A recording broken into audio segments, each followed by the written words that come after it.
சொல்றேன், மக்கள் பணத்துல இருந்து ஒரு பைசா கூட தொடமாட்டோம், தொடவும் விடமாட்டோம், தொட்டா விடமாட்டோம், இதுக்கு முன்னாடி தொட்டவங்களையும் விடமாட்டோம்.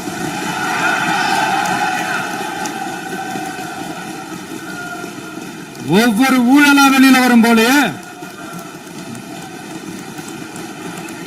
ஒவ்வொரு வேஷமா கலைஞ்சிரும் போலயே இங்க இருக்கிற நிறைய பேரு நடுங்கி போய் இதுல நம்ம மேல அவதூறு வேற. இப்ப புதுசா ஒரு வெப்பன் ஒண்ணு கொண்டு வந்திருக்காங்க. அது என்ன தெரியுமா? அவங்க தயவால தான் நம்ம ஆட்சி நடக்குதான். மக்கள் தயவால இந்த ஆட்சி நடந்துகிட்டு இருக்கு. மனசாட்சி உள்ள சக்திகளோட ஆதரவால இந்த ஆட்சி நடந்துகிட்டு இருக்கு. நாங்க தான் அனுப்பி வச்சோம் அப்படின்றாங்களே. அனுப்பி வச்சவங்களுக்கு மினிஸ்ட்ரியில இடம் கொடுத்தா ஏன் கதறீங்க? ஏன் இவ்வளவு கோவம்? ஏன் இவ்வளவு கதறல்? மாண்புமிகு முதலமைச்சர் அவர்கள்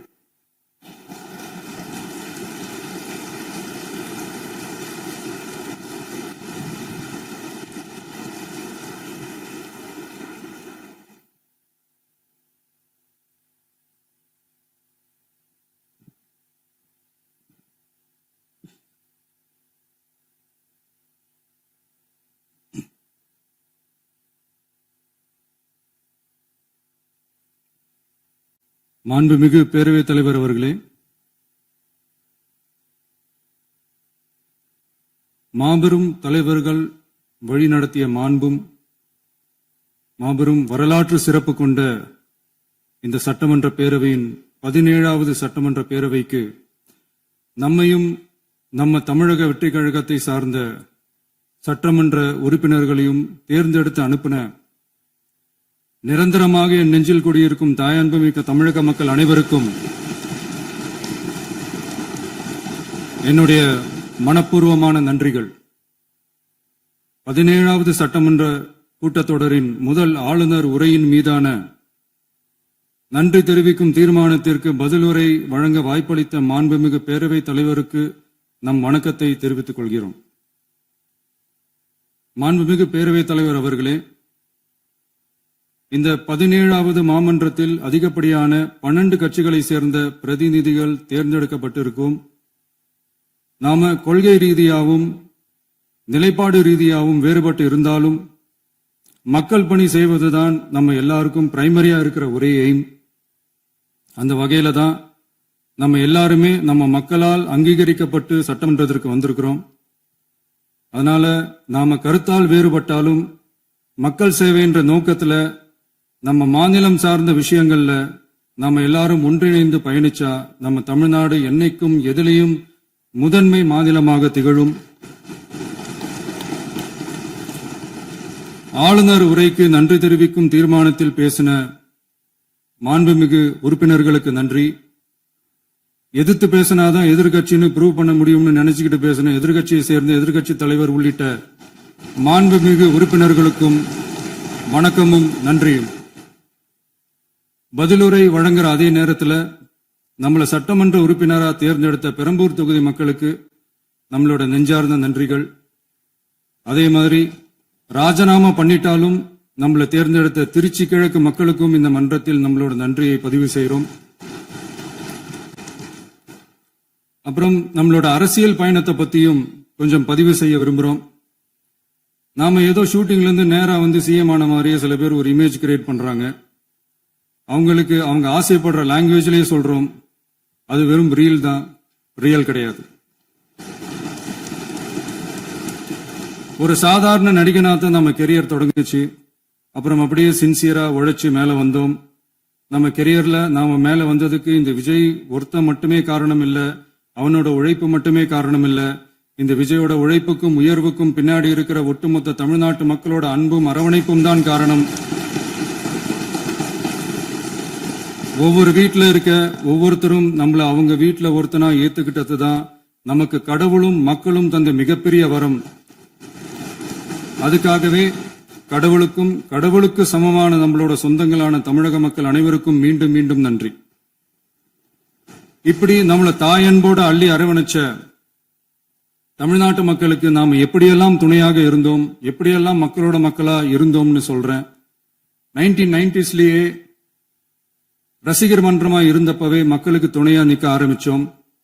அதுக்கப்புறம் நற்படி மன்றமாவும், அதுக்கப்புறம் விஜய் மக்கள் இயக்கமாவும் மாறி மக்களோட மக்களா நின்றுகிட்டு இருந்தோம். 2008 ஈழத் தமிழருக்கு ஆதரவா உண்ணாவிரதம் போராட்டம் செஞ்சோம். போர் முடிவுக்கு வரணும், நம்ம தொப்புள் கூடிய உறவுகளான ஈழத் தமிழர்களுக்கு பாதுகாப்பான நிம்மதியான ஒரு வாழ்வு கிடைக்கணும்னு அன்னைக்கே கோரிக்கை வச்சோம். 2009 ஆரம்பிச்ச விஜய் மக்கள் இயக்கம் வழியா நம்மளோட மக்கள் நல பணிகளை எக்ஸ்டெண்ட் அண்ட் எக்ஸ்பேண்ட் பண்ணிக்கிட்டே வந்தோம். கல்விக்கு துணையா இருந்தோம், சோசியல் சர்வீஸ் செஞ்சோம், வெள்ள நிவாரணத்துல துணையா இருந்தோம், கொரோனா காலத்துல மக்களுக்கு தோள் கொடுத்தோம். விலையில்லா விருந்தகம், குருதியகம், முட்டைப்பால் ரொட்டி திட்டம், விழியகம், பயிலகம், நூலகம், இப்படி பல வழியில மக்களுக்கு துணையா இருந்தோம். அப்புறம் நம்மளோட திரைப்படங்கள்ல நம்மளால முடிஞ்ச வரைக்கும் ஊழல் எதிர்ப்ப சொன்னோம், சமூக நீதியை சொன்னோம், கல்வியை பத்தி சொன்னோம், அரசியலை பத்தி சொன்னோம். அரசியலை பத்தி பேசுனதுனால நம்ம படங்கள் சந்திச்ச இதுவரைக்கும் சந்திக்கிற பிரச்சனையை பத்தி எல்லாருக்குமே தெரிஞ்சதுதான். இது மட்டும் இல்லாம 2011 நாகப்பட்டினத்துல மீனவர் பிரச்சனைகளுக்கு ஆதரவா ஒரு பெரிய பொதுக்கூட்டம் நடத்தினோம். மீனவர்கள் மீதான தாக்குதலை கண்டிச்சு பேசி அதுல நம்மளோட எதிர்ப்பை பதிவு செஞ்சோம். 2017 ஜல்லிக்கட்டு போராட்டத்துல தமிழர் பண்பாட்டு உரிமைக்கான நம்மளோட ஆதரவை தெரிவிச்சோம். 2018 ஸ்டெர்லைட் போராட்டம், துப்பாக்கி சூட்ல பாதிக்கப்பட்ட நம்ம சொந்தங்களை நேர்ல சந்திச்சு ஆறுதல் சொன்னோம். 2021 உள்ளாட்சி தேர்தல்ல விஜய் மக்கள் இயக்க வேட்பாளர்கள் போட்டியிட்டு ஜெயிச்சாங்க. கல்வி விருது விழா நடத்தி சிறந்த மதிப்பெண் பெற்ற மாணவ மாணவிகளுக்கு ஊக்கத்தொகையும் பரிசும் கொடுத்தோம்.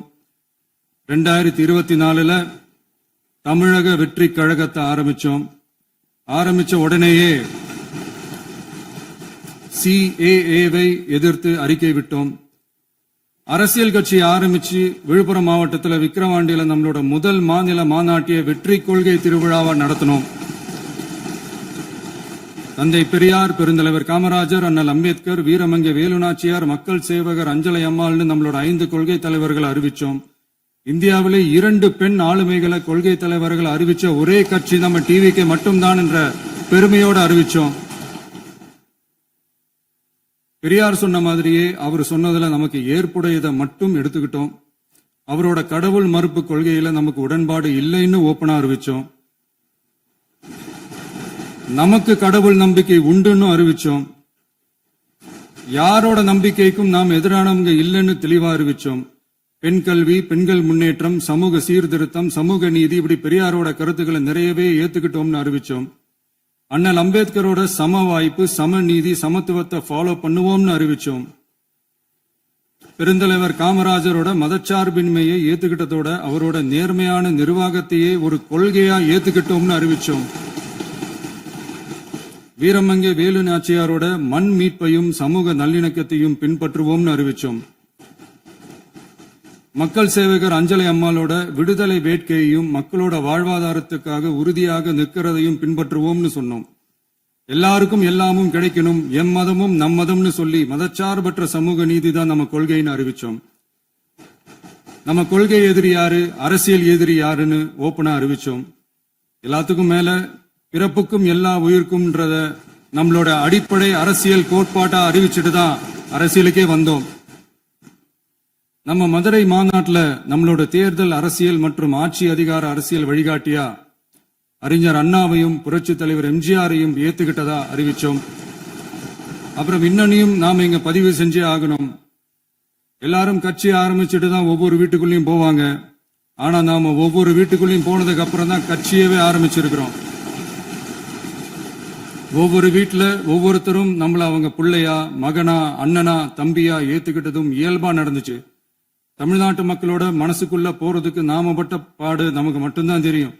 இதெல்லாம் புரிஞ்சாலும் புரியாத மாதிரி இருக்கிறவங்க தான் நம்மள நடிகன் என்று சொல்லியும், நம்ம கட்சிய நடிகன் கட்சின்னு சொல்லியும் சில நக்கல், நையாண்டி இதெல்லாம் பேசுவாங்க. அதை பத்தி நமக்கு கவலை இல்லைன்னு வைங்க. இப்படி நம்ம அரசியல் பயணம் ரொம்ப டிரான்ஸ்பரண்டா தான் ஆரம்பிச்சிருக்கு. இந்த 2026 தேர்தலில் கூட்டணியே இல்லாமல் தனியா நின்னோம். மக்கள் நம்மள தெளிவா புரிஞ்சுகிட்டதாலையும் நம்ம டிவிகே தோழர்களோட உழைப்பாலையும் நாம 35% வாக்குகளை வாங்கினோம். 1,72,00,000 வாக்குகளோட தமிழ்நாட்டிலேயே தனி பெரும் கட்சியா வந்தோம். தமிழக மக்களாலையும் நம்மளோட ஆதரவு இயக்கங்களாலையும் இதோ இன்னைக்கு இங்க நம்ம டிவிகே ஆளும் கட்சியா உட்கார்ந்திருக்கிறோம். இந்த ஆளும் கட்சியா ஆனதும் அவ்வளவு சாதாரணமாலாம் நடந்துடல. 2.25 வருஷத்துல ஆட்சிக்கு வந்துட்டீங்கன்னு ரொம்ப கிண்டலா கேலியா சிலர் பேசுறாங்க. எங்களோட இந்த 2.25 வருஷ டிராவல்ல எவ்வளவு வலியும் வேதனையும் இருக்குது. நம்மளோட மக்கள் சந்திப்புக்கே அவ்வளவு இடையூறு, அவ்வளவு தடைகள், ஊர் உலகத்துல யாருக்கும் இல்லாத ஒன்னா நமக்கு மட்டுமே தனியா ஸ்பெஷலா எக்ஸ்க்ளூசிவா நிறைய நிபந்தனைகள், நெருக்கடிகள், கட்டுப்பாடுகள், நம்மளை சந்திக்க வர்ற மக்களுக்கு சரியான பாதுகாப்பு இல்லாம, நம்ம கூட்ட நிகழ்ச்சிக்கு போதுமான பாதுகாப்பு இல்லாமன்னு இன்னும் வெளியே சொல்ல முடியாத நிறைய சூழ்ச்சிகள் எல்லாத்தையும் தாண்டி தான் நாம இந்த இடத்துக்கு வந்திருக்கிறோம். But still miles to go. நம்ம டிராவல்ல எல்லாத்துக்கும் உச்சமா நம்மளோட சொந்தங்கள், நம்மளோட உறவுகள், 41 பேர் கரூர் சம்பவத்தில் இழந்த வேதனை எல்லாம் எப்படி சொல்றதுனே தெரியல. நம்ம மனசு விட்டு என்னைக்கும் அந்த வலியும் வேதனையும் நீங்கவே நீங்காது. அதுலயும் நம்ம மேலேயே பழி போட்ட கொடுமையெல்லாம் இருக்கும் பாருங்க, அதெல்லாம் வேற லெவலுங்க. என்னத்துக்கு அப்படியெல்லாம் செஞ்சாங்கன்னு தெரியல. அரசியல்னா இப்படியெல்லாம் கொடூரமா இருக்கணுமா என்ன? சரி விடுங்க. இந்த விஜய் இவனோட மக்களுக்காக எதையும் தாங்க தயாராகிட்டான். இவ்வளவு பெயின்ஃபுல்லான நம்ம பொலிட்டிக்கல் டிராவல்ல நம்மளோட மிகப்பெரிய ஆறுதலும் பலமும் என்ன தெரியுமா? என் நெஞ்சில் குடியிருக்கும் என்னோட தமிழ்நாட்டு மக்களும், என் உயிருக்கு உயிரான என்னோட தோழர்களும் தான். அவங்களோட பலத்தால தான். அன்னைக்கு 1967ல முன்னாள் முதல்வர் மாண்புமிகு அறிஞர் அண்ணா அவர்கள் தலைமையில் அமைஞ்ச சாமானியர்களோட ஆட்சி மாதிரி, 1977ல முன்னாள் முதல்வர் மாண்புமிகு புரட்சி தலைவர் எம்ஜிஆர் அவர்கள் தலைமையில் அமைஞ்ச மிக சாமானியர்களோட ஆட்சி மாதிரி, இதோ இன்னைக்கு அதே வரிசையில 2026 சட்டமன்ற தேர்தல்ல இந்த விஜயோட தோழர்கள் இடம்பெற்ற ஒரு மிக மிக சாமானியர்களின் ஆட்சி அமைஞ்சிருக்கு. வாகை சூடும் வரலாறு திரும்பி இருக்கிறது. இப்படி ஒரு தீர்ப்பை மக்கள் அளிச்சதுனாலதான் தமிழக வரலாற்றில் ஒரு மகத்தான கூட்டணி ஆட்சியை நாம் அமைச்சிருக்கிறோம். இளைஞர்களால என்ன செய்ய முடியும், பெண்களால என்ன செய்ய முடியும்னு கேட்டவங்களுக்கான பதில் தான் இன்னைக்கு அமைஞ்சிருக்கிற நம்ம ஆட்சி.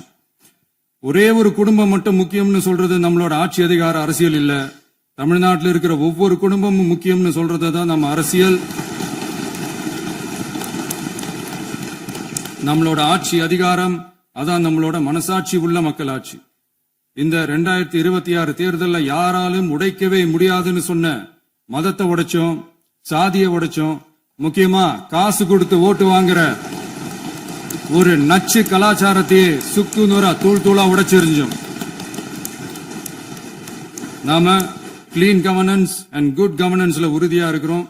இப்ப மட்டும் இல்ல, எப்பவுமே இப்படிதான் இருப்போம். இதுல 100% இது உண்மைன்றதுனாலதான் பாரம்பரியமான தினத்தந்தி பத்திரிகை ஊழலின் ஊற்றுக்கண் அடைக்கப்படுகிறதுன்னு 16/6/2026 அன்னைக்கு ஒரு தலையங்கமே எழுதியிருக்கு. ஒரு தவறு செய்தால், அது தெரிந்து செய்தால் அவன் தேவன் என்றாலும் விடமாட்டேன் என்று எம்ஜிஆர் அன்று பாடினார். அதை இன்று விஜய் செயலில் காட்டுகிறார்னு அந்த எடிட்டோரியல்ல எழுதியிருக்கு. இந்த நேரத்தில் தினத்தந்திக்கு நம்மளோட நன்றியை தெரிவிச்சுக்கிறோம். அரசியலுக்கு வந்து 2 வருஷம் தான் ஆகுது. உங்களுக்கு என்ன தெரியும், உங்களால என்ன முடியும்னு கேலியா கேட்டவங்களுக்கு தினத்தந்தியோட பதிலை இப்போதைக்கு போதும்னு நினைக்கிறேன். என்னென்னமோ செய்வான்னு சொல்றானே இந்த விஜய், பல வருஷமா இருக்கிற ஒரு பதவி வெறி பிடிச்ச அரசியலை உடைச்சி எப்படி செய்வான்னு நம்ம மக்களை யோசிச்சிருப்பாங்க. இதோ இப்போ நம்ம மக்களுக்கு புரிஞ்சிருக்கும். இப்பவும் சொல்றோம், இது வெறும் ஆரம்பம் தாங்க. இந்த மாபெரும் சபையிலிருந்து கேட்கிற மக்களே, நமக்கு கொஞ்சம் அவகாசம் கொடுங்க. இதுக்கு முன்னாடி, அதாவது 2017 கடைசியில இருந்து 2026 ஏப்ரல் வரைக்கும் இருந்த புண்ணியவான்கள் ஆட்சியில ஒவ்வொரு டிபார்ட்மெண்ட்லயும் போட்ட ஏராளமான ஓட்டைகளை அடைச்சிக்கிட்டே படிப்படியா மக்களுக்கு நல்லதையும் செஞ்சுக்கிட்டே வருவோம். அதனாலதான் நமக்கு எதிரா யார் யாரோ சேரவே மாட்டாங்கன்னு நினைச்சவங்க எல்லாம் ஒன்னா சேர்றாங்க. நம்ம ஆட்சிக்கு டேட்டு குறிக்கிறாங்க.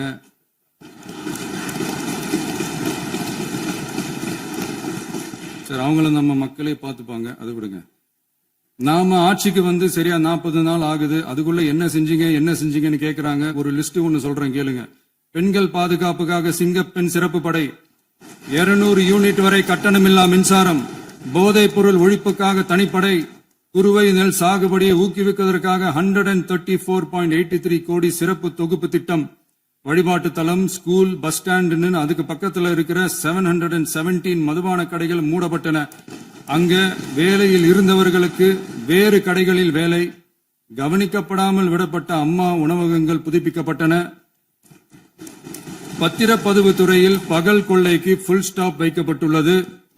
வருகையில்லா ஆவண பதிவு முறை கொண்டுவர உத்தேசிக்கப்பட்ட செயல்பாட்டில் உள்ளது. அரசு மற்றும் தனியார் மருத்துவமனையில் ஸ்கேன் மையங்களில் கருவுறுவதற்கு முன் மற்றும் பின் ஏற்படும் தவறுகளை கண்காணிக்கவும், மருத்துவ நிறுவனம் முறைப்படுத்தும் சட்ட விதிகள் பின்பற்றப்படுகிறதா என கண்காணிக்கவும், மருத்துவ மற்றும் ஊரக பணிகள் இயக்கத்தின் பயன்பாட்டிற்காக 40 புதிய வாகனங்கள் வழங்கப்பட்டுள்ளது. கூட்டுறவு வங்கியின் ஏழை எளிய மக்கள் வாங்கிய கடனுக்கு முதல் முத்தாய்ப்பாக ரூபாய் 2045 கோடி தள்ளுபடி வழங்கி ஆணையிடப்பட்டுள்ளது. ஒன்றிய அரசிடம் கேட்டுக்கொண்டதற்கிணங்க கடந்த 2 வருடமாக நிறுத்தி வைக்கப்பட்ட இருந்த ஜல் ஜீவன் மிஷன் திட்டம் புதுப்பிக்கப்பட்டு ஜல் ஜீவன் மிஷன் திட்டம் 2.0 நடைமுறைக்கு கொண்டு வரப்பட்டுள்ளது. 18,500 கோடி அளவில் உறுதியளிக்கப்பட்ட காஞ்சிபுரம் மாவட்டத்தில் மைய விரிவாக்க திட்டம், கோயம்புத்தூரில் மின்னணு பொருட்கள் மற்றும் மின்னணு அமைப்புகள் உற்பத்தி திட்டம் மற்றும் திருவள்ளூர் மாவட்டத்தில் காட்டுப்பள்ளி LNT கப்பல் கட்டும் தளம் விரிவாக்க திட்டத்திற்கு ஒப்பந்தங்கள் போடப்பட்டுள்ளன. அனைத்து நிர்வாக நடவடிக்கைகளும் மின்னணு முறையில் மாற்றம் கொண்டுவர நடவடிக்கை எடுக்கப்பட்டு வருகிறது. சட்டவிரோத கல்குவாரி மற்றும் அனுமதியின்றி கனிமங்களை எடுத்துச் செல்வது தடுக்கப்பட்டுள்ளது. பல்வேறு குவாரிகள் சீல் வைக்கப்பட்டுள்ளன. கனிமங்களை கண்காணிப்பது, எல்லைகளை நிர்ணயிப்பது மற்றும் ஆளில்லா விமானம் மூலம் அளவீடு செய்வது போன்றவற்றை செயல்படுத்துவதற்கான பணிகள் மேற்கொள்ளப்பட்டு வருகின்றன. அனைத்து துறைகளிலும் அலுவலர் தலையீடு இல்லாமல் லஞ்ச லாவண்யமற்ற தமிழகத்தை உருவாக்க அனைத்து நடவடிக்கைகளும் முடுக்கிவிடப்பட்டுள்ளது.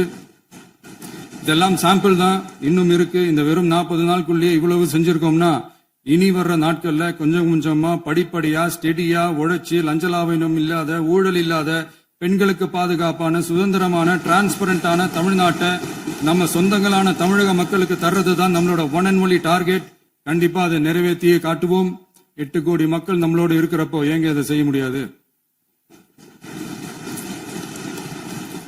மாண்புமிகு பேரவைத் தலைவர் அவர்களே, தமிழ்நாட்டின் கருவூலம் எப்படி திசை மாறி உருமாறி தேய்ந்து ஓய்ந்து கிடைக்கிறதுன்னு சொன்னாங்க. திசை மாறி உருமாறி தேய்ந்து ஓய்ந்துன்னு வசனம் மாதிரி ரைமிங்கா இல்லாம வளமான இலக்கியமா இதே சபையில பேசினவங்களோட திறமையான ஆட்சியில நடந்த நிதி மேலாண்மையை பத்தி வெள்ளை அறிக்கையா வெளியிட்டோம். வெள்ளை அறிக்கை வந்ததிலிருந்தே கண்ணை கட்டுதுங்க. அந்த காலத்துலதான் பிள்ளையோ பிள்ளை தொல்லையோ தொல்லைன்னு சொன்னாங்க. அதே மாதிரிதாங்க அவங்க ஆட்சியாலையும் அவங்களாலையும் இன்னைக்கு தமிழ்நாட்டுக்கே தொல்லையோ தொல்லை. இப்படி ஒரு நிலைமையை உண்டாக்கி வச்சுட்டு இவங்க சொல்றாங்க நமக்கு ஆட்சி செய்ய தெரியாதுன்னு. நம்ம அமைச்சர்களுக்கும் நம்ம சட்டமன்ற உறுப்பினர்களுக்கும் ஒன்னும் தெரியாதுன்னு. ஆமாங்க, எங்களுக்கு தெரியாதுதான். எங்க சட்டமன்ற உறுப்பினர்களுக்கும் அமைச்சர்களுக்கும் மக்கள் பணி செய்ய தெரிஞ்ச அளவுக்கு மக்கள் பணத்தை சுருட்ட தெரியாதுதான்.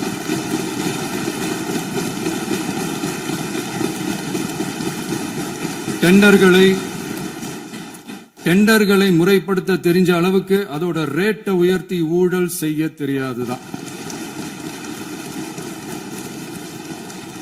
பதவி உயர்வு வழங்கவும் பணி இடமாற்றம் கலந்தாய்வு நடத்தவும் தெரியுமே தவிர பதவி உயர்வுக்கும் பணியிட மாற்றத்திற்கும் பணம் பறிக்க தெரியாதுதான்.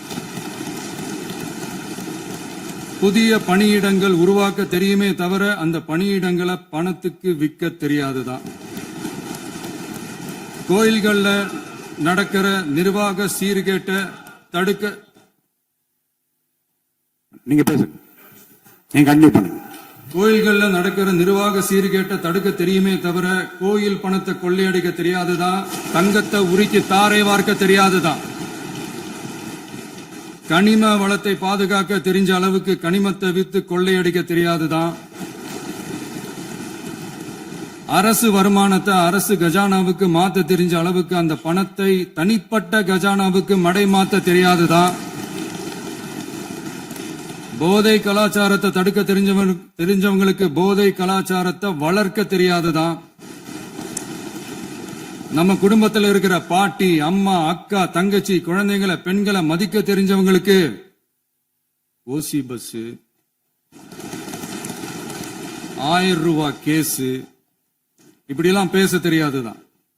எங்க உறுப்பினர்களுக்கும் அமைச்சர்களுக்கும் மக்கள் சேவை தெரிந்த அளவிற்கு சுயநல தேவையை செஞ்சிக்க தெரியாதுதான்.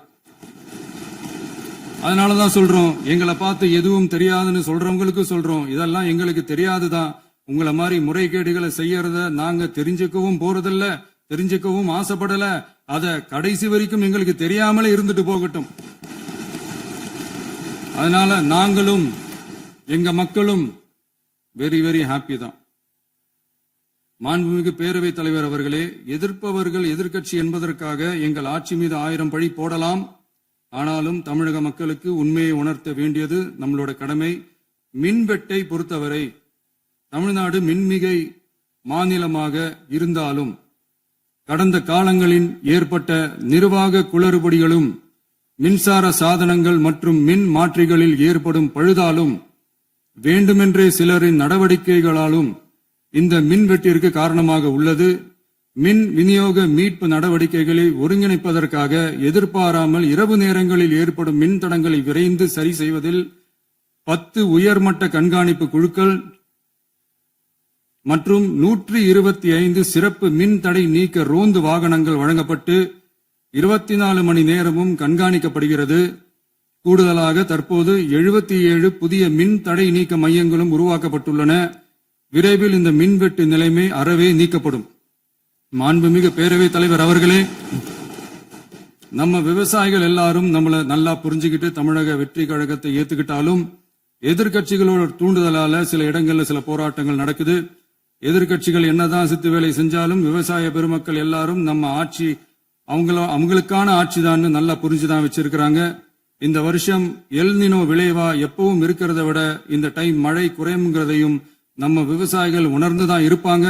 இருந்தாலும் நம்ம அரசு நம்ம விவசாயிகளோட வாழ்வாதாரத்துக்காக பக்கபலமாகவும் உறுதியாகவும் துணை நிற்கும்ங்கிறத தெரிவிச்சுக்கிறோம்.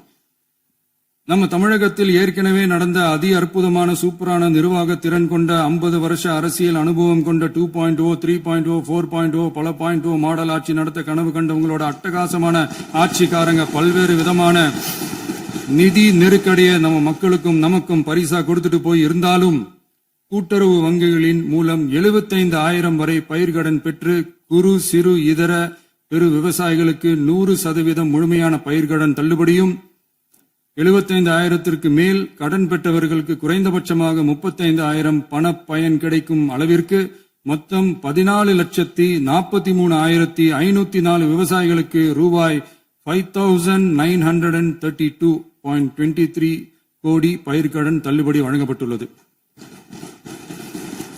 மாண்புமிகு பேரவைத் தலைவர் அவர்களே, நாம ஒன்றியத்தில் கூட்டுறவு கூட்டாட்சி, மாநிலத்தில் சுயாட்சி என்ற கொள்கையை கொண்டவங்க தான் ஏற்கனவே அறிவிச்சிருக்கிறோம். தற்போதைய ஒன்றிய அரசு சார்ந்த கட்சியுடன் அரசியலில் கொள்கை அளவில் நேர் எதிராக நிக்கிறவங்க தான் நாம. அதே சமயத்தில் எதுக்கெடுத்தாலும் கண்ணை மூடிக்கிட்டு ஒன்றிய அரசோட மோதல் போக்கை விரும்புறவங்க நாம இல்ல. நமக்கு எப்பவுமே தமிழகத்தின் வளர்ச்சி மட்டும்தான் முக்கியம். அதுக்காக நம்மளோட அரசியல் ரீதியான கொள்கைகளையோ மாநில உரிமைகளையோ கொஞ்சம் கூட விட்டு கொடுக்கவே மாட்டோம். அதுல ரொம்ப தெளிவாகவும் உறுதியாகவும் இருக்கிறோம். இனியும் இப்படித்தான் இருப்போம். அதுல ஒருபோதும் மாற்றமே இருக்காது. அதனால இதுல யாரு திசை திருப்ப வேலையில் ஈடுபட்டாலும் அவங்க எல்லாரும் மக்கள் மத்தியில் தோற்பது உறுதி. எனவே நம்ம மக்களுக்கோ சிறுபான்மை சகோதரர்களுக்கோ நம்ம ஆதரவு இயக்கங்களுக்கோ எந்தவித சந்தேகமும் வேண்டாம். நாம் யாரோட டீமும் இல்ல. நாம எப்பவுமே பியூரான பீப்புள்ஸ் டீம். இன்னும் சொல்ல போனா நாம secular team, social justice team. மாண்புமிகு பேரவைத் தலைவர் அவர்களே, அரசு விழாக்கள், கல்வி நிறுவனங்கள் மற்றும் பல அதிகாரப்பூர்வ நிகழ்ச்சிகளோட தொடக்கத்துல நம்ம தமிழ்தாய் வாழ்த்த பாடுறதுதான் வழக்கமா இருக்கு. தமிழ்தாய் வாழ்த்த பொறுத்த வரைக்கும் நம் அரசு இதுல நம்மளோட உறுதியான நிலைப்பாட்டை ஒன்றிய அரசுக்கு மிக தெளிவா தெரிவிச்சிருக்கு. அது இல்லாம இதில் மாநில அரசின் கொள்கைக்கு ஏற்ப ஒன்றிய அரசின் அறிவிக்கையில் திருத்தம் மேற்கொள்ள கோரிக்கையும் விடுக்கப்பட்டுள்ளது. நீட் தேர்வை பொறுத்தவரை கிராமப்புற மற்றும் பொருளாதார ரீதியாக பின்தங்கிய மாணவர்களுக்கு சமமான வாய்ப்பை வழங்குவதில்லை.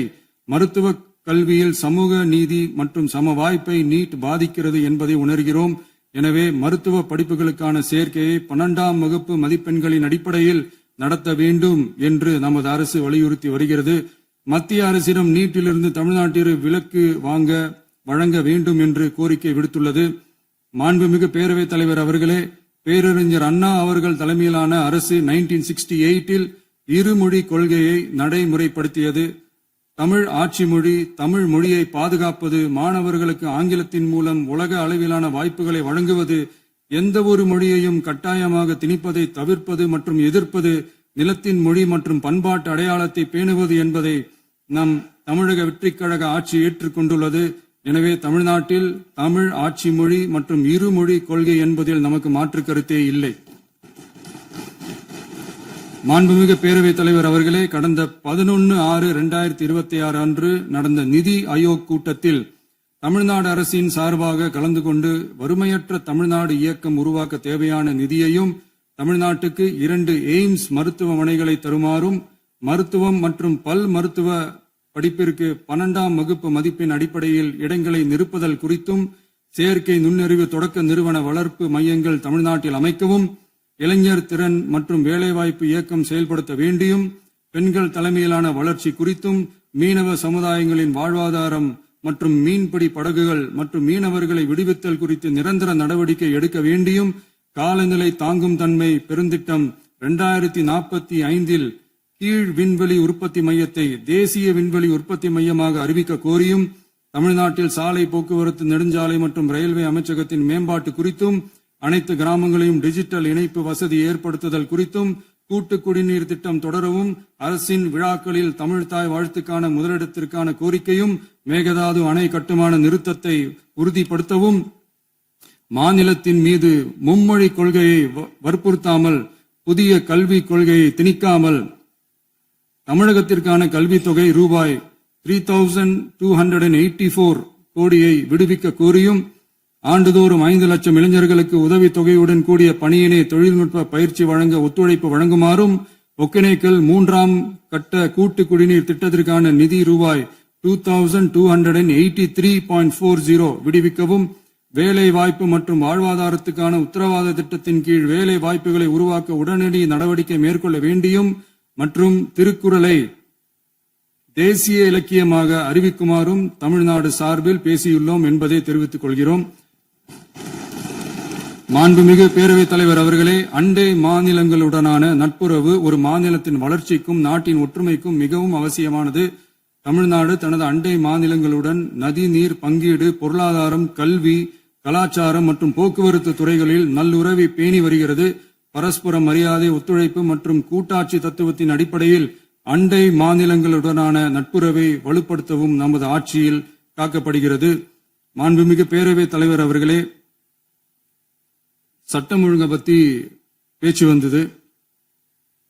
சட்டம் ஒழுங்கு சரியா இருக்கணும் அப்படின்றதுல எங்களுக்கு மாற்று கருத்தே கிடையாது.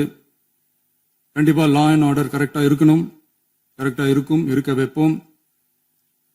அதே மாதிரி பெண்கள் பாதிக்கப்படுறதையும் இங்க யாராலையும் சகிச்சுக்கவே முடியாது. அதுக்கான கடுமையான நடவடிக்கைகள் நம்ம அரசு எடுத்துக்கிட்டு இருக்கிறோம். இந்த சிங்கப்பெண் சிறப்பு அதிரடி படை கூட அதுக்கான ஒரு ஃபர்ஸ்ட் ஸ்டெப் தான். அதே மாதிரி இந்த போதைப் பொருள் நடமாட்டம் அதை கண்ட்ரோல் பண்றதுக்கும் நம்ம அரசு கடுமையான நடவடிக்கைகள் எடுத்துக்கிட்டு இருக்கிறோம். அதையும் கண்டினியூ பண்ணி எடுப்போம். மாண்புமிகு பேரவைத் தலைவர் அவர்களே, இப்ப நான் சொன்ன இந்த பிரச்சனைகள்லாம் 2026 போன மாசம் மே மாசம் 10ஆம் தேதி புதுசா வந்துடல. இதெல்லாம் பல வருஷமா இருக்கிற பிரச்சனைகள் தான், பல வருஷமா கண்டுக்காம விட்ட பிரச்சனைகள் தான். இன்னைக்கு எதிர்கட்சிக்காரங்க அதை பத்தி கேட்கும் போது எனக்கு அது அக்கறையா தெரியல, அவதூறு அரசியலா தான் தெரியுது, பழி போடுற அரசியலா தான் தெரியுது. இப்படி அவதூறு பழி போடுறவங்களை பார்த்து ஒன்னே ஒண்ணுதான் கேட்கணும்னு தோணுது. கடந்த 9-10 மாசமா நம்ம ஸ்டேட்ல சட்டம் ஒழுங்கு டிஜிபியே இல்ல. சட்டம் ஒழுங்கு டிஜிபியை போடுங்கன்னு சொல்லி எல்லாம் ஓஞ்சி போயிட்டோம். போன ஆட்சியில நடந்ததுக்கெல்லாம் இப்பதான் விடையை கண்டுபிடிக்கிறோம் நம்ம ஆட்சியில்.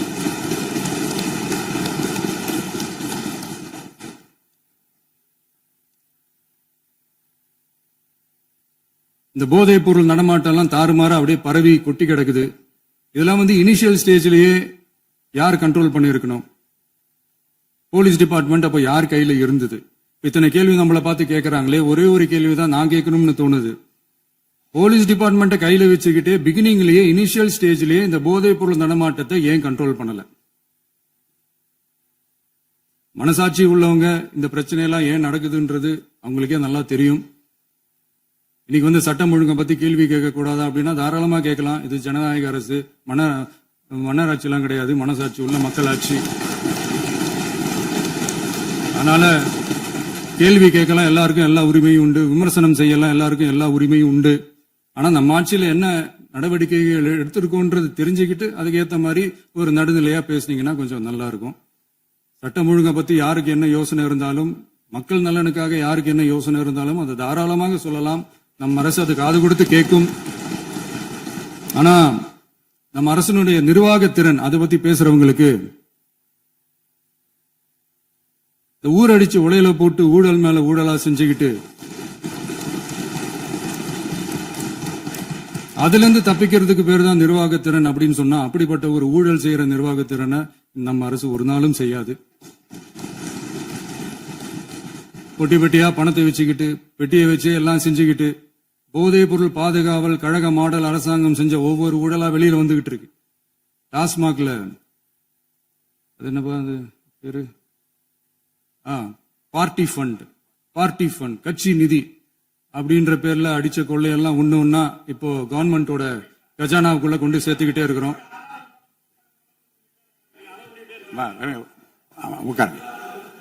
மாண்புமிகு முதல்வர்கள் பதிலுரைக்கு பிறகு முதல்வர் பதிலுரைக்கு பிறகு நேரம் தர அப்ப பேசட்டும், அவங்க பேசட்டும், அவங்கள பேச அனுமதி. உட்காருங்க உட்காருங்க.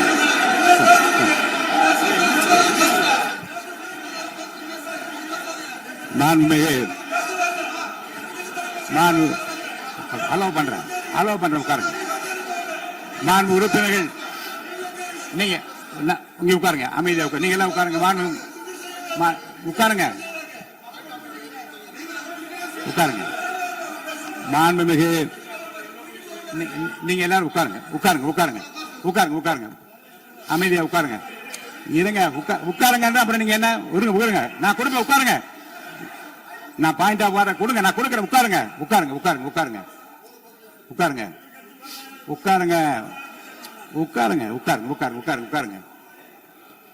மாண்புமிகு முதல்வர் அவர்கள் கோர்வையாக நிதானமாக சொல்லிக்கொண்டே இருக்கிறார். நீங்க குறிப்பெடுத்து வைத்துக் கொள்ளுங்கள்.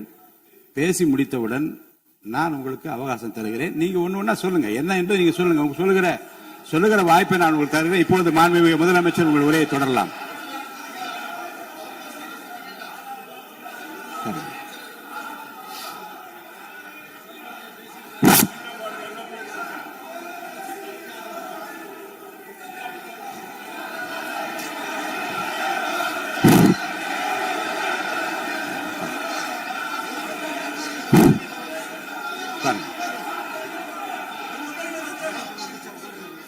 நான் எழுந்த பிறகு உட்கார்றதுதான் முறை. உட்காருங்க, எல்லாரும் உட்காருங்க. தேசிய உட்கார். நான் அலோவ் பண்றேன். உட்காருங்க, அமைதியா உட்காருங்க. நான் அலோவ் பண்றேன், அமைதியா உட்காருங்க. அங்க இருந்து குரல் கொடுக்காதீங்க, உட்காருங்க.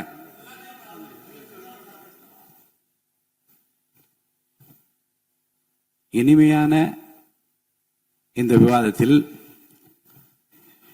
இதுவரை குறுக்கீடுகள் இல்லாமல்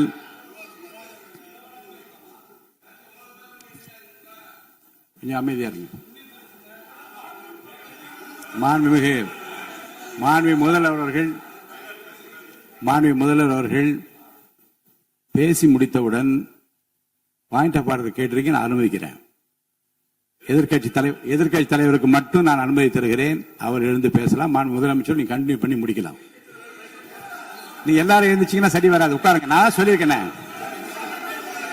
உட்காருங்க.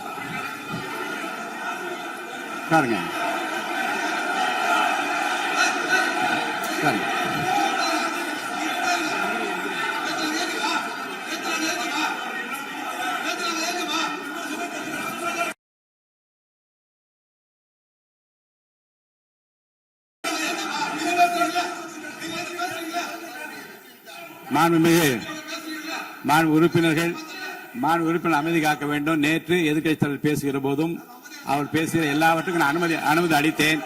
அதுல பாயிண்ட் ஆஃப் கேளுங்க, அந்த விவாதத்தில் கேளுங்க. இப்போதும் மாண்புமிகு முதலமைச்சர் அவர்கள் பேசி முடித்த பிறகு நான் உங்களுக்கு அதுக்குரிய அவகாசத்தை தருகிறேன். நீங்க கேள்வி கேளுங்க.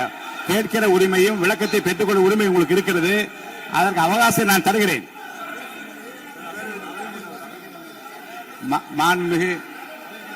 மாண்புமிகு உறுப்பினர் அமருங்க.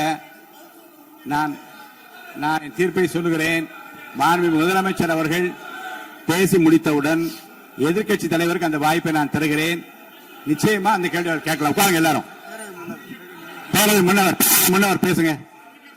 மாண்பு பேரவைத் தலைவர் அவர்களே, இன்று இவர்கள் முயற்சி செய்வது அவர் ஆளுங்கட்சியாக இருக்கின்ற போது இருங்க, நான் சொல்லிடுறேன் பிளீஸ். ஒரே நிமிஷம் நான் சொல்லிடுறேன் பிளீஸ். ஆளும் கட்சியாக இருக்கின்ற போது நீங்கள் சொன்ன ஒரே வார்த்தை, நாங்கள் பேசி முடித்ததற்கு பிறகு குறிப்பிடுத்துவிட்டு நீங்கள் எந்த கேள்வி வேண்டுமானாலும் கேட்கலாம் என்று ஒரு முறையை நீங்கள் பின்பற்றினீர்கள். அதே முறையை இப்போது பின்பற்ற வேண்டும் என்று கேட்டுக்கொள்கிறேன். பள்ளிக்கல்வித்துறை அமைச்சர். மாண்புமிகு பேரவைத் தலைவர் அவர்களே, நேற்றைய தினம் கூட எதிர்க்கட்சி தலைவர் சொன்னதை முழுமையாக கேட்டு இறுதியில் ஒரு வாய்ப்பு தந்தீங்க. அதுவும் இல்லாம இந்த நேரத்தில் நேரலையில் நீங்களும் பாக்குறீங்க. அங்கிருந்து உரிமையில் விழித்து இந்த பக்கம் இருக்க உறுப்பினர்களை பார்த்து அப்படின்னு உரிமையில் விழிப்பதை உங்கள் மூலமாக கண்டிக்கிறேன். அந்த வார்த்தையை அவை குறிப்பிலிருந்து நீக்கணும். கண்ணியம் காத்து முதல்வர் முழுமையாக பேசுவதை காத்து கண்ணியம் காத்து இந்த சபைக்கு ஒரு மரபு இருக்கிறது. அதை மூத்த உறுப்பினர்கள் பின்பற்றபடி உங்கள் மூலமாக கேட்டுக்கொள்கிறேன். மாண்புமிகு முதலமைச்சர் அவர்கள் உரையை தொடரலாம். நான் தரேன். நான் உறுதியாக மாண்புமிகு முதலமைச்சர் அவர்கள் பேசி முடித்தவுடன் எதிர்க்கட்சி தலைவருக்கு அந்த வாய்ப்பு தரப்படும் என்பதை உறுதியாக சொல்லிவிட்டேன். இடையிலே குறுக்கீடு செய்யாமல் அந்த பேச்சு முழுமையாக பேசி முடிக்க நீங்கள் அனுமதி வழங்க வேண்டும் என்று கேட்டுக்கொள்கிறேன். அமைதியா உட்காருங்க. அவங்க பேசி முடிக்கட்டும், நீங்க கேளுங்க. நான் என்ன சொல்றேன், கேட்கிற உரிமையும் விளக்கத்தை கேட்டு பெற உரிமை உங்களுக்கு இருக்கிறது. ஆனா இடையிலே குறுக்கீடு செய்யாமல் அதை முடிக்கும்படி நான் கேட்டுக்கொள்கிறேன். மாண்புமிகு முதலமைச்சர் அவர்கள் தொடர்ந்து நீங்க பேசலாம்.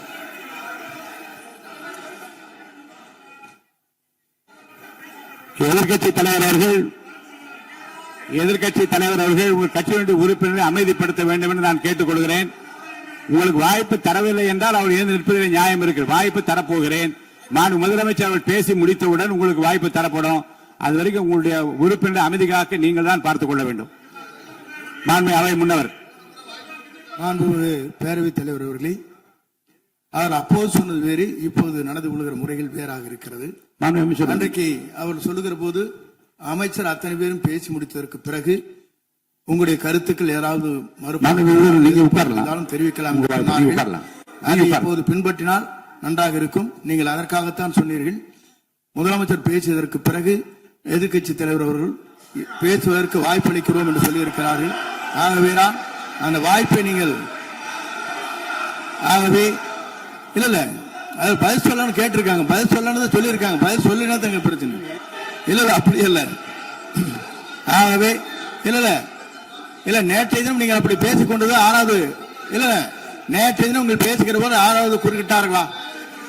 நீங்கள் பேசுகிற போது யாருமே குறுக்கிடவில்லை. நீங்க எவ்வளவு பேசினீர்கள், எவ்வளவு வார்த்தைகள் பேசினீர்கள் என்பதெல்லாம் எங்களுக்கு தெரியும். யாருமே அதில் குறுக்கிடவில்லை. இது முதலமைச்சர், எங்கள் முதலமைச்சர் எதிர்க்கட்சி தலைவர் பேசுகிறவர் யாரும் குறுக்கிட வேண்டாம் என்று சொன்னார்கள். அதை நாங்கள் பின்பற்றினோம். ஆனால் இன்றைக்கு நீங்கள் பின்பற்றவில்லை என்றால் வேதனையாக இருக்கிறார். முன்னவர் நேற்று எதிர்க்கட்சி தலைவர் பேசுகிற போது அடுக்கடுக்காக குற்றச்சாட்டுல வைத்தார். இப்போ அதற்குரிய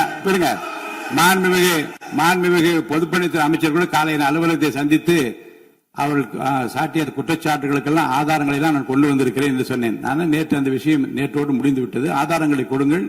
தக்க நேரத்தில் இதை பற்றி சொல்ல வேண்டிய நேர்ந்தால் நான் இதெல்லாம் ஆய்வு செய்து உரிய நேரத்தில் அவை குறிப்பிட்டு ஏற்றுவதற்கு முன்பாக அவரிடம் காட்டி அதற்கு பிறகு அதை பற்றி முடிவெடுக்கும் என்று நான் சொன்னேன். இப்போதும் சொல்லுகிறேன், மாண்பு முதலமைச்சர் அவர்கள் பேசிக் கொண்டிருக்கிறார். பேசி முடிக்கட்டும். எதிர்க்கட்சி தலைவருக்கு உறுதியாக நான் வாய்ப்பு தருவேன். அவர் கேள்விகளை முன்வைக்கலாம், விளக்கங்களை பெறலாம். இப்போதைக்கு பேரவைத் தலைவர் என்ற முறையில் என்னுடைய முடிவு இதுதான். அவையில் இருக்கக்கூடிய உறுப்பினர்கள் அமரும்படி நான் கேட்டுக்கொள்கிறேன். நான் முதலமைச்சர் அவர்கள் பேச வேண்டிய போ.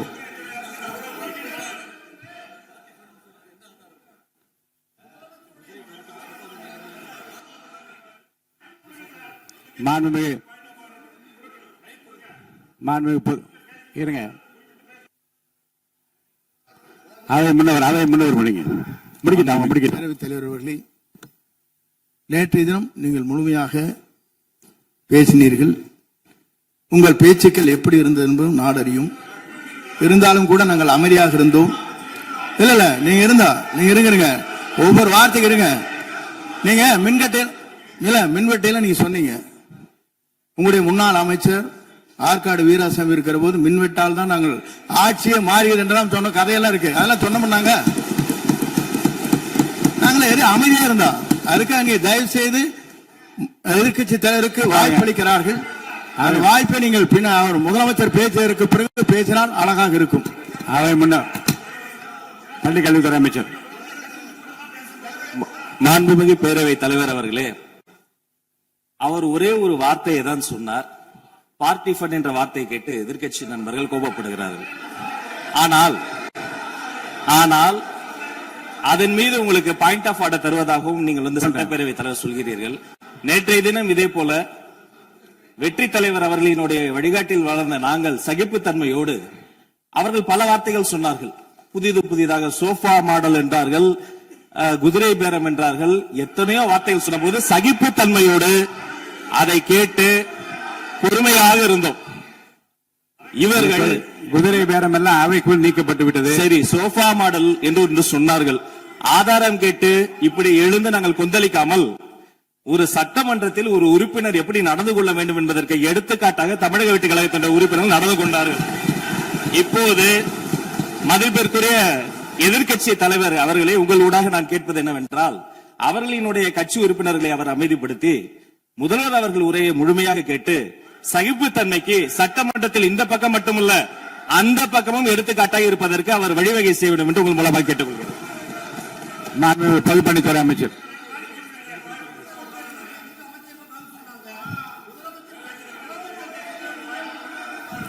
மாண்புமிகு பேரவைத் தலைவர் அவர்களே, திராவிட முன்னேற்ற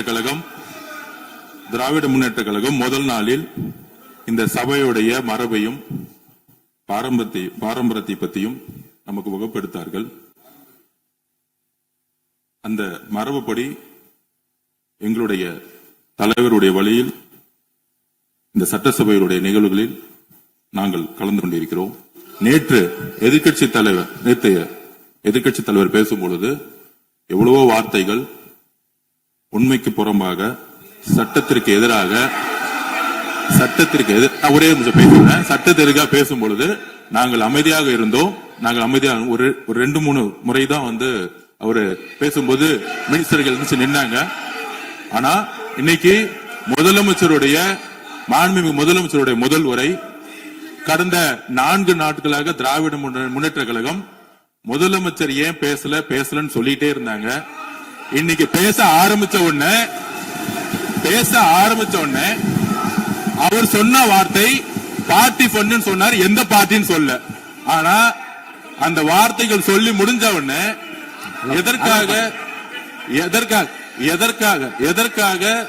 எதற்காக முதலமைச்சருடைய பேச்ச இவங்க குறுக்கிறாங்கன்னு தெரியல. நீங்கள் சொன்னதுபடி முதலமைச்சர் பேச வேண்டும். பேசிய பின்பு கருத்துகளுக்கு பதிலளிக்க அவர்கள் பதிலளிக்கும், நாங்களும் பதிலளிக்க தயாராக இருக்கிறது பதிவு பண்றோம்.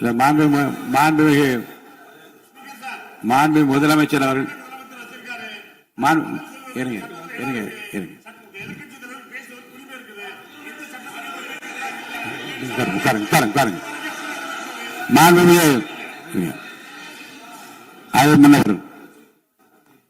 மரபு இருக்கிறது, எப்போது வேணும் பாயிண்ட் ஆஃப் ஆர்டர் இருக்கலாம். இருந்தாலும் கூட நீங்க அந்த மரபை நீங்க கடைபிடிச்சீங்களா உங்க ஆட்சியில? நீங்க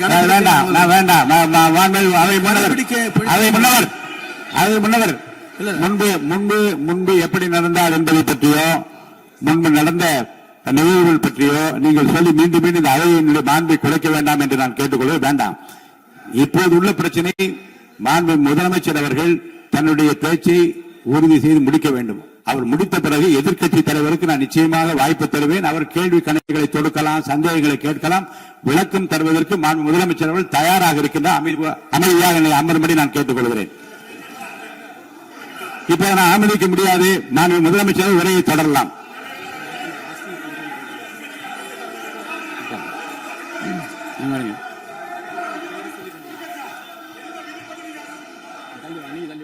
மாண்புமிகு உறுப்பினர் ஆஸ்டின் உங்க இடத்துல போய் உட்காருங்க.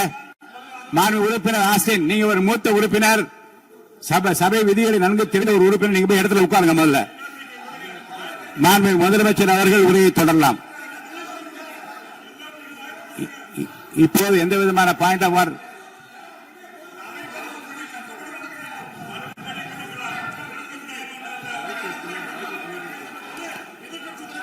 நான் வாய்ப்பு இல்லை என்று சொன்னால் நீ எழுந்து நிற்பதில் நியாயம் இருக்கிறது.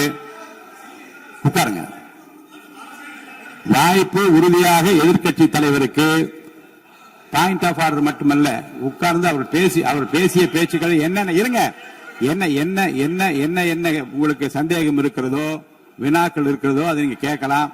அவர் பதில் சொல்வதற்கு தயாராக இருக்கிறார். பேசி முடிக்கின்ற வரை அமைதி காக்கும்படி உங்களை நான் கேட்டுக்கொள்கிறேன். மாண்புமிகு எதிர்க்கட்சி தலைவர் முழு ஒத்துழைப்பை நீங்கள் தர வேண்டும் என்று நான் எதிர்பார்க்கிறேன்.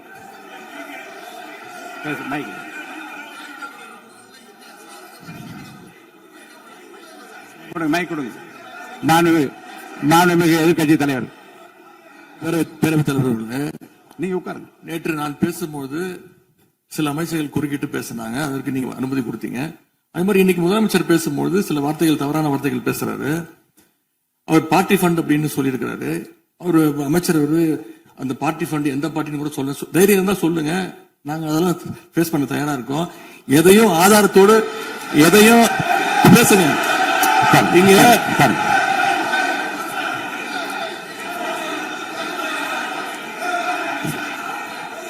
அது மாதிரி பேரவைத் தலைவர் அவர்களே, நேற்று நான் பேசி முடிஞ்சோடனே நீங்க அவை முடிஞ்சிருச்சுன்னு சொல்லிட்டீங்க. நாங்கெல்லாம் வீட்டுக்கு போயிட்டோம். வீட்டுக்கு போய் டிவி போட்டு பார்த்தா அங்க இன்னொரு அமைச்சர் இன்னும் பதில் சொல்லிட்டே இருந்திருக்கிறாரு. அதற்கெல்லாம் நாங்க இப்ப என்ன பதில் இது, என்ன மரபு இது? நீங்க இப்ப பேசிக்கிட்டே இருப்பீங்களா? நாங்க அதை பார்த்துக்கிட்டே இருக்கணுமா? அதே மாதிரி இன்னைக்கு முதலமைச்சர் அவர்கள் பேசும்போது நாங்களும் அமைதியா கேட்டுட்டு தான் இருந்தோம். ஆனா சில கருத்துக்கள் அவர் பேசும்போது அதை நாங்க அனுமதிக்க முடியாது. ஆதாரத்தோடு ஏதாவது பேசணும்னா, குற்றச்சாட்டுகள் சொல்லும் போது ஆதாரத்தோடு சொன்னீங்கன்னா அதை நாங்க ப்ரூவ் பண்றதுக்கு தயாராக இருக்கு.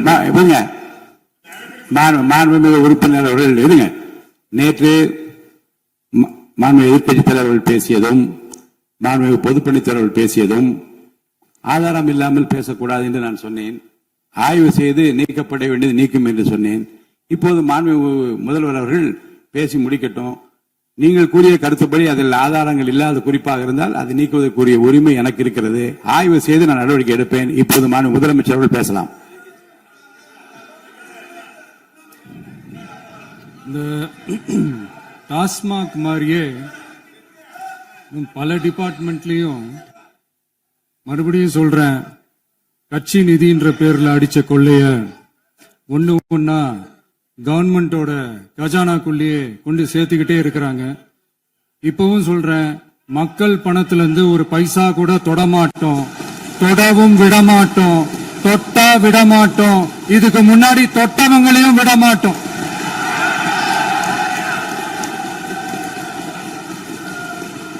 ஒவ்வொரு ஊழலா வெளியில வரும் போலே, ஒவ்வொரு வேஷமா கலைஞ்சிரும் போல, இங்க இருக்கிற நிறைய பேரு நடுங்கி போய் இதுல நம்ம மேல அவதூறு வேற. இப்ப புதுசா ஒரு வெப்பன் ஒண்ணு கொண்டு வந்திருக்காங்க. அது என்ன தெரியுமா? அவங்க தயவால தான் நம்ம ஆட்சி நடக்குதான். மக்கள் தயவால இந்த ஆட்சி நடந்துகிட்டு இருக்கு. மனசாட்சி உள்ள சக்திகளோட ஆதரவால இந்த ஆட்சி நடந்துகிட்டு இருக்கு. நாங்க தான் அனுப்பி வச்சோம் அப்படின்றாங்களே. அனுப்பி வச்சவங்களுக்கு மினிஸ்ட்ரியில இடம் கொடுத்தா ஏன் கதறீங்க? ஏன் இவ்வளவு கோபம்? ஏன் இவ்வளவு கதறல்? இதுல இன்னொரு முக்கியமான விஷயம், மார்க்சிஸ்ட் கம்யூனிஸ்ட் கட்சி நமக்கு ஆதரவு கொடுத்தது சுயேட்சையா எடுத்த முடிவுன்னு சொல்றாங்க. அதே மாதிரி இந்திய கம்யூனிஸ்ட் கட்சி நமக்கு ஆதரவு கொடுத்தது சுயேட்சையா எடுத்த முடிவுன்னு சொல்றாங்க. இதுல எங்க இருந்து நாங்க தான் அனுப்பி வச்சோம்னா புரியலையே. மக்களுக்கு நல்லா புரியும், எல்லாத்தையும் தெளிவா பார்த்துக்கிட்டு இருக்கிறாங்க.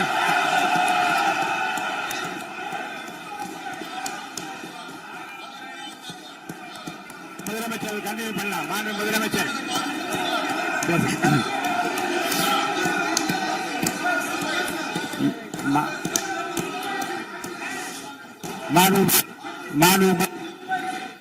மாண்பு முதலமைச்சர் நீ கண்டினியூ பண்ணலாம். நீ கண்டினியூ பண்ணலாம்.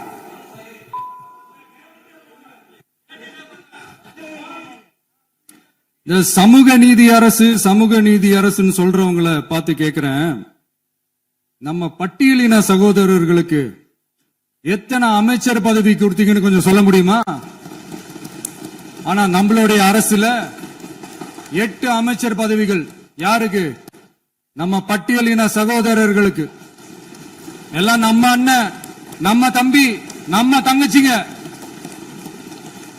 அண்ணல் அம்பேத்கர் அவர்களுடைய கிட்டத்தட்ட 100 ஆண்டு கால கனவு இப்ப நிறைவேறி இருக்கு. நான் ஏன் கொஞ்சம் சவுண்டா பேசுறேன் அப்படின்னா அவங்களுக்கு கேட்கணும்ன்றதுக்காக தப்பா எடுத்துக்காது.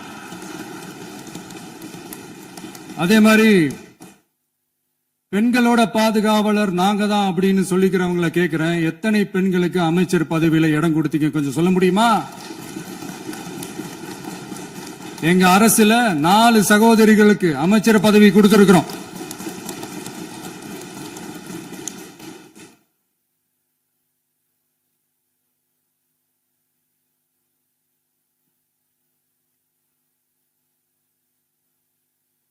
அதனால மக்களால் நிராகரிக்கப்பட்டு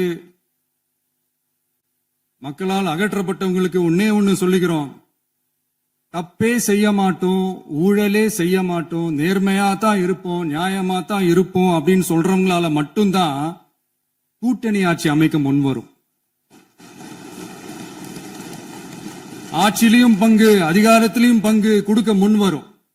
ஊழல்லையே ஊறி போனவங்களால இந்த கூட்டணி ஆட்சியோ ஆட்சியிலையும் பங்கோ அதிகாரத்திலையும் பங்கு கொடுக்க முன்வராது. மெஜாரிட்டி இருந்தாலும் தரமாட்டாங்க, மெஜாரிட்டி இல்லனாலும் தரமாட்டாங்க. கேட்டா ரெடிமேடா ஒரு பதில் ஒண்ணு வச்சிருப்பாங்க, கூட்டணி ஆட்சியை மக்கள் விரும்ப மாட்டாங்கன்னு. அதே மக்கள் தான் இப்ப அவங்கள பார்த்து சிரிக்கிறாங்க. நான்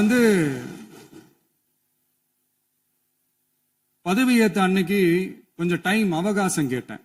எதுக்கு கேட்டேன்? நிதி நிலைமை எல்லாம் கொஞ்சம் மோசமா இருக்குது, அதெல்லாம் கொஞ்சம் சரி செஞ்சுக்கிட்டு படிப்படியா கொஞ்சம் கொஞ்சமா நான் கொடுத்த வாக்குறுதிகள்லாம் செயல்படுத்துவேன், அதுக்காக கொஞ்சம் டைம் அவகாசம் கேட்டேன்.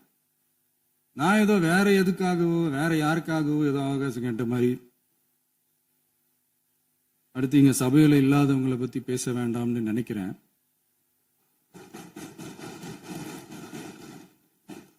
இங்க நம்மளை பத்தி அவதூறு பரப்புறதோட மட்டும் இல்லாம இப்ப நம்ம மக்கள் மேலேயும் அவதூறு பரப்ப ஆரம்பிச்சுட்டாங்க. மக்கள் நமக்கு ஓட்டு போட்டது தப்பான், குடும்பமா நமக்கு ஆதரிச்சது தப்பான். இது இப்ப இல்ல, நான் சொல்றது எம்ஜிஆர் அவர்கள் காலத்திலிருந்தே. அப்பவே அவர் ஜெயிச்சப்போ அதே மக்களை தப்பா பேசுறது. மக்கள் என்ன பண்ணிட்டாங்க, எம்ஜிஆர் என்ன பண்ணிட்டாரு, எம்ஜிஆர் என்ன இது பண்ணிட்டாரு. 50 வருஷமா ஒரே டெக்னிக்கா.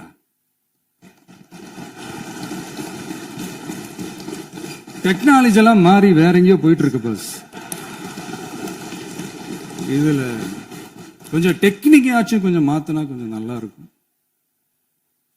அதனால மக்களுக்கு யூஸ்ஃபுல்லா இருக்கிற மாதிரி இந்த ஆக்கப்பூர்வமான கருத்துக்களோ ஆக்கப்பூர்வமான யோசனைகளோ இருந்தா சொல்லுங்க, அதை நாங்க டெஃபரெண்டா எடுத்துக்கிறோம். ஆனா அதை விட்டுட்டு இந்த நக்கலு நையாண்டி சம்பந்தம் இல்லாத பேச்சு இதெல்லாம் பேசிட்டு அப்புறம் முதல்வர் பதில் சொல்லல, முதல்வருக்கு பதில் சொல்ல தெரியல அப்படின்னா அப்புறம் என்ன சோஃபா மாடல் ஆட்சியா? அது என்னன்னு புரியறதுக்கு எனக்கு ரொம்ப நாள் ஆச்சு. இந்த சோஃபா செட்டு, டேபிள் சேரு, டீபாய், பர்னிச்சர் பிசினஸ் எல்லாம் வேற எங்க வெளியில போய் பண்ண சொல்லுங்க. அப்படி அந்த பிசினஸ் தான் பண்ணணும்னா நிறைய பிசினஸ் பண்ற மாதிரி வெளியில போய் பண்ண சொல்லுங்க, இங்க சட்டசபைக்குள்ள வேணாம். அதனால ஆக்கப்பூர்வமான கருத்துக்கள் இருந்தா சொல்லுங்க, டெஃபினட்டா அது சரியா இருந்தா நாங்க ஏத்துக்கிறோம். எனக்கு ஒரு குட்டி கதை ஒண்ணு ஞாபகம் வருது, சொல்லாமா? ஒரு ஊர்ல ஒரு பெரியவர் வெயில் ரொம்ப ஜாஸ்தியா இருக்குன்னு சொல்லிட்டு கண்ணுக்கு மேல கை வச்சுக்கிட்டு இப்படி சுத்தி முத்தி தேடிக்கிட்டு இருந்தாராம். அப்ப கூட இருந்த ஒரு சின்ன பையன் என்ன தேடுறீங்க அப்படின்னு கேட்டானா. அதுக்கு அந்த பெரியவர் சொன்னாரா, அது ஒண்ணு இல்ல தம்பி, உங்க அப்பா இங்கதான் இருப்பாருன்னு சொன்னாங்க, அதான் தேடிக்கிட்டு இருக்கேன். எங்க உங்க அப்பாவையா காணோம்?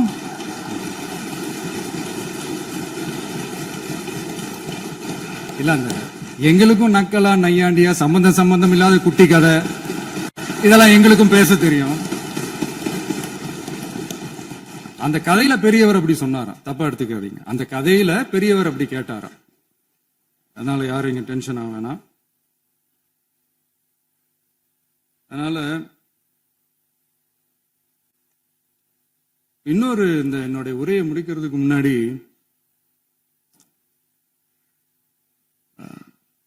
போயிட்டாங்க, பேசலாமா? சரி, உங்க கருத்துக்களை நீங்க முழுமையாக மன நிறைவோடு பேசலாம். டிவில சரி. அதான் 5 நிமிஷம் பேசுனதுக்கே கொலத்தூரி இந்த ஆட்டம் அடிச்சு பேசுனா அப்புறம் என்ன பண்றது? கடைசியா நான் இந்த உரையை முடிக்கிறதுக்கு முன்னாடி ஒரு முக்கியமான ஒரு விஷயம் பத்தி சொல்லணும். ஆளுநர் உரை அன்னைக்கு இந்த தமிழ் தாய் வாழ்த்துக்கு அப்புறம் தேசிய கீதம் பாடினது தப்பு, தேசிய கீதம் 2 முறை பாடினது தப்பு, அப்படி ஒரு நிகழ்வு இதுக்கு முன்னாடி இந்த சட்டசபையில நடந்ததே கிடையாது, அந்த மரபையே மாத்திட்டீங்க, இப்படி ஒரு பெரிய ஒரு போர் மாதிரி எதிர்கட்சியை சார்ந்தவங்க எல்லாம் சொன்னாங்க இல்லையா. அந்த மாநில உரிமை போராளிகளை, அந்த மரபு காக்கிற உரிமை போராளிகளை ஒரே ஒரு கேள்விதான் கேட்கணும். 2021 ஆகஸ்ட் 2 ஞாபகம் இருக்கா? Centenary celebration of Tamil Nadu legislature. அந்த ஃபங்க்ஷன்ல நம்ம முன்னாள் முதலமைச்சர் கருணாநிதி அவர்களோட கலைஞர் அவர்களுடைய கலைஞர் அவர்களுடைய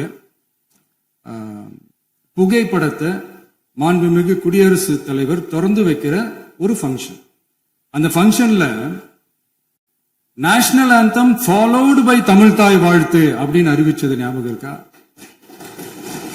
அதாவது தேசிய கீதத்துக்கு அப்புறமா 2வது முறையா, நோட் திஸ் பாயிண்ட் மாண்புமிகு பேரவைத் தலைவர் அவர்களே, பிளீஸ் நோட் திஸ் பாயிண்ட்.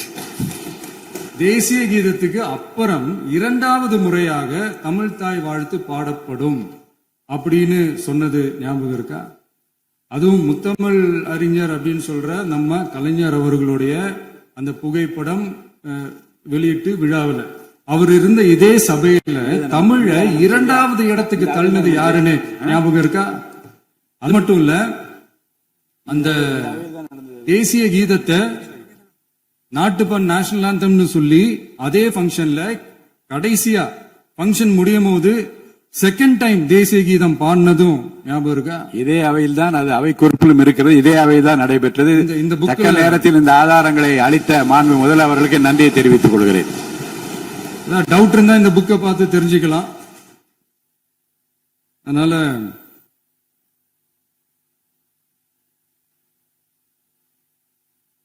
இதெல்லாம் கேட்டா என்ன சொல்லுவாங்கன்னா, அது ஜனாதிபதி கலந்துகிட்ட ஃபங்க்ஷன், அதெல்லாம் அப்படிதான், அதெல்லாம் கண்டுக்க கூடாது அப்படின்னு சொல்லுவாங்க. இதே மாதிரிதான் பேசுறது ஒண்ணு, செய்யறது ஒண்ணு, பேசுறது ஒண்ணு. இதெல்லாம் மக்கள் பார்த்துக்கிட்டு இருக்காங்க. எலெக்ஷனுக்கு முன்னாடி தான் அப்படி செஞ்சுக்கிட்டு இருந்தாங்க, இப்ப எலெக்ஷனுக்கு அப்புறம் அதே தான் செய்யறாங்க. இந்த விஜயையும் சாமானியர்களின் உண்மையான சமூக நீதி அரசையும் அவமானப்படுத்துறதுக்கு தான் அவங்களோட அந்த பொலிட்டிக்கல் சீனியாரிட்டி அது பயன்படுத்துது போல. சரி, செய்யட்டும், நல்லா செய்யட்டும். இப்போ ஆனாலும் நம்மளுடைய மாநில உரிமை, மொழி உரிமை, உத்தமபுத்திரர் போல வேஷம் போடுற எதிர்கட்சிக்கு ஒன்றை மட்டும் ஆணித்தரமாக சொல்றோம்.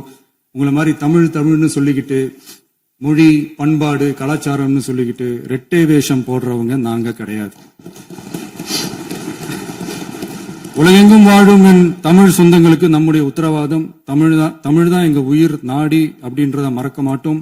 இப்பவும் சொல்றோம், மாநில உரிமையில எப்பவும் உறுதியா இருப்போம். அதே சமயத்துல அரசியல் வேற, ஒன்றிய மாநில அரசுகளுக்கு இடையே இருக்கிற நிர்வாக அணுகுமுறை வேற. இதுல நாங்க ரொம்ப தெளிவா இருக்கிறோம். அதனால எங்களுக்கு பாடம் எடுக்கிறதா நினைச்சுக்கிட்டு உங்க வேஷத்தை நீங்களே கொஞ்சம் கொஞ்சமா கலைச்சுக்கிட்டே வர்றீங்க, மறந்துடாதீங்க. அப்புறம் நேத்து எதிர்கட்சி தலைவர், மாண்புமிகு எதிர்கட்சி தலைவர் பேசும்போது நிறைய பேசினாங்க. அதுல ஒண்ணு மட்டும் அரசு சொல்றதா நினைச்சுக்கிட்டு நம்மள இன்டைரக்டா ஈவில் அப்படின்ற அந்த வார்த்தையை யூஸ் பண்ணாங்க. எனக்கு ஒன்னே ஒண்ணுதான் சொல்லணும்னு தோணுது. ஈவில்ஸ்னு டெவில்ஸ் பேசக்கூடாது.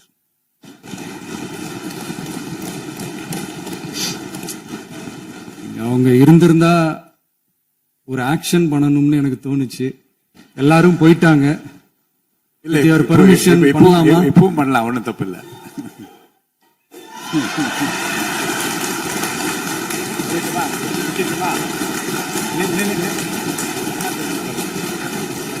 யார் சொன்னா?